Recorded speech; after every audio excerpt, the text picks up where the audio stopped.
అందరికీ నమస్కారం. ఈరోజు ఈ వీడియో ద్వారా మీకు చార్ల్స్ డార్విన్ గురించి చెప్పబోతున్నాను. ఇతను ఒక గొప్ప జీవశాస్త్రవేత్త, భూగర్భ శాస్త్రజ్ఞుడు, ప్రకృతి పరిశోధకుడు. ఇతను ప్రకృతి ఎంపిక న్యాచురల్ సెలక్షన్ ద్వారా పరిణామ సిద్ధాంతాన్ని రూపొందించి ప్రపంచాన్ని ఆశ్చర్యపరిచాడు. డార్విన్ 1809లో జన్మించాడు.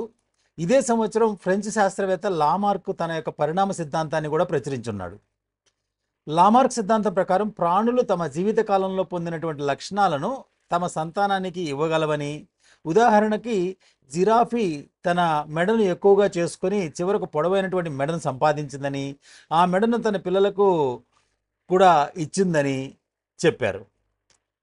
ఇది తర్వాత తప్పు అనిపించిన ఈ మధ్యకాలంలో జరిగినటువంటి ఎపిజెనెటిక్స్ పరిశోధనల ద్వారా కొన్ని లక్షణాలు జీన్స్ కాకుండా ఇతర మార్గాల్లో కూడా తరతరంగా వచ్చే అవకాశం ఉందని చెబుతున్నాయి.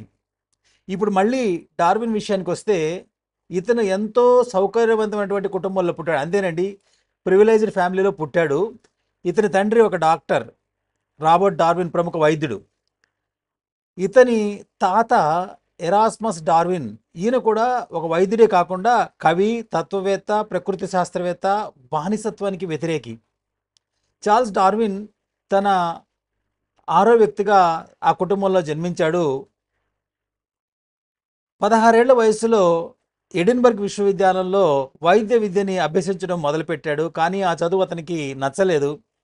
ఆ కాలంలో అతను టాక్సిడర్మీ అంటే మృత జంతువులను అద్దె చేయడం, అంటే mounting and stuffing the animal bodies, ఈ యొక్క కళను ఒక విముక్త బానిస అయినటువంటి జాన్ ఎడ్మండ్ స్టోన్ అనేటటువంటి వ్యక్తి వద్ద నేర్చుకున్నాడు.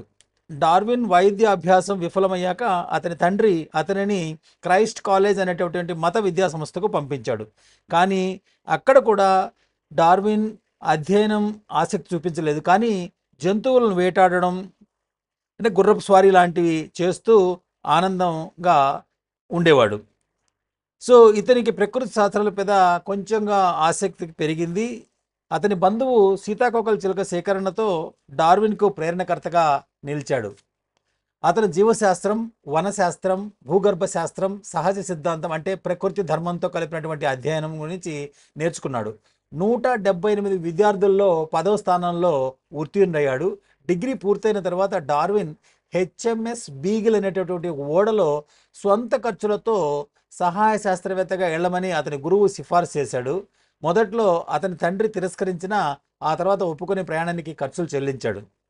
1831లో డిసెంబర్ మాసంలో బీగల్ అనే నౌకలో డార్విన్ కెప్టెన్ రాబర్ట్ ఫిట్జెరాల్డ్ కలిసి దక్షిణ అమెరికా తీరంలో అధ్యయనం కోసం బయలుదేరాడు.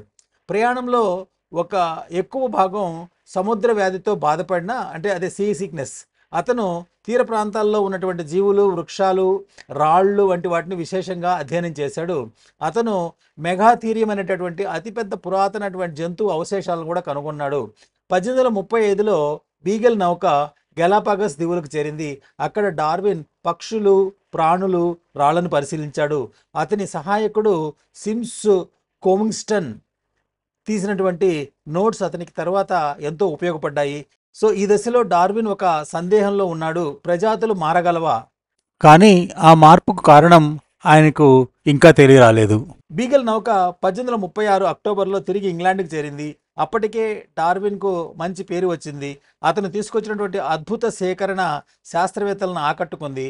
ఆ పక్షులపై విశ్లేషణ చేసినటువంటి జాన్ గౌల్డ్ అనేటటువంటి పక్షి శాస్త్రవేత్త ఈ పక్షులన్నీ కూడా కొత్త ప్రజాతులే అని స్పష్టం చేశాడు. 26 పక్షుల్లో 25 కొత్తగా కనిపించాయని చెప్పారు.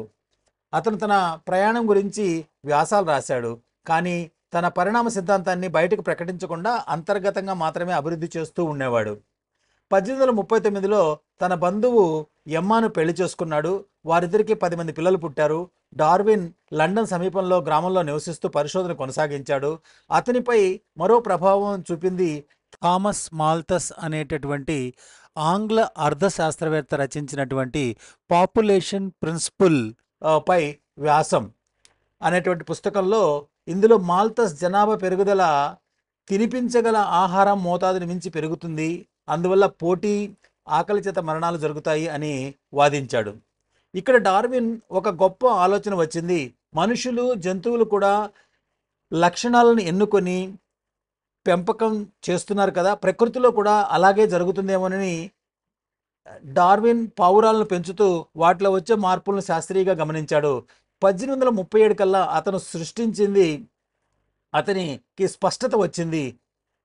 జీవులు అధికంగా పుట్టడం కానీ స్థిర జనాభా ఉండడం చూసి జీవిత పోరాటం ఉంటుందని అర్థం చేసుకున్నాడు. ఇందులో సహజంగా వచ్చేటటువంటి తేడాలను వారసత్వంగా వస్తాయని, అందులో కొన్ని మేలు చేసే లక్షణాలైతే ప్రకృతి వాటిని ఎన్నుకుంటుందని గ్రహించాడు. ఇది ప్రకృతి ఎంపిక అనేటటువంటి సిద్ధాంతానికి బీజం వేసింది. 1844లో డార్విన్ తన సిద్ధాంతంపై ఒక పెద్ద పుస్తకం రాశాడు. కానీ అనారోగ్యం కారణంగా భార్యకు తాను మరణిస్తే దీన్ని ప్రచురించమని చెప్పాడు. తర్వాత మళ్ళీ కోలుకొని పరిశోధనలు కొనసాగించాడు. 1858లో డార్విన్ ఆల్ఫ్రెడ్ రస్సెల్ వాలెస్ అనేటటువంటి ఒక స్వీయ అధ్యయన శాస్త్రవేత్త నుండి ఒక లేఖ వచ్చింది. ఆ లేఖలో కూడా అదే సహజ ఎంపిక సిద్ధాంతం ఉంది. షాక్ అయిన డార్విన్ తన స్నేహితుడు చార్ల్స్ లయల్కి చూపించాడు. వారిద్దరూ కలిసి జూలై 1858లో లిన్నియస్ సొసైటీ సమావేశంలో డార్విన్ మరియు వాలెస్ ఇద్దరి సిద్ధాంతాలను సమర్పించారు. అందరూ తృప్తి చెందారు. ఇద్దరికి క్రెడిట్ వచ్చింది. ఇదే సమయంలో డార్విన్ తన బిగ్ బుక్ పునర్రచించి దానికి on the origin of species అనే పేరుతో 1859లో ప్రచురించాడు. ఇది బెస్ట్ సెల్లర్ అయింది. మొదట్లో చర్చలు, విమర్శలు వచ్చిన తర్వాత శాస్త్రవేత్తలు దీన్ని అంగీకరించారు. తర్వాత కొన్ని జన్యు శాస్త్రంతో కలిసి మరింత బలవంతంగా చేసింది.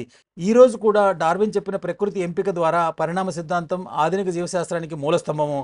ఇది జీవులు ఎలా మారుతాయో మనకు శాస్త్రీయంగా వివరించే విధంగా మారింది. మన ప్రాణుల అభివృద్ధి పైన మన అర్థాన్ని పూర్తిగా మార్చేసింది. ఈ వీడియో మీకు నచ్చినట్లయితే షేర్ చేయండి మరియు ఈ ఛానల్కి సబ్స్క్రైబ్ చేయండి. Thank you very much.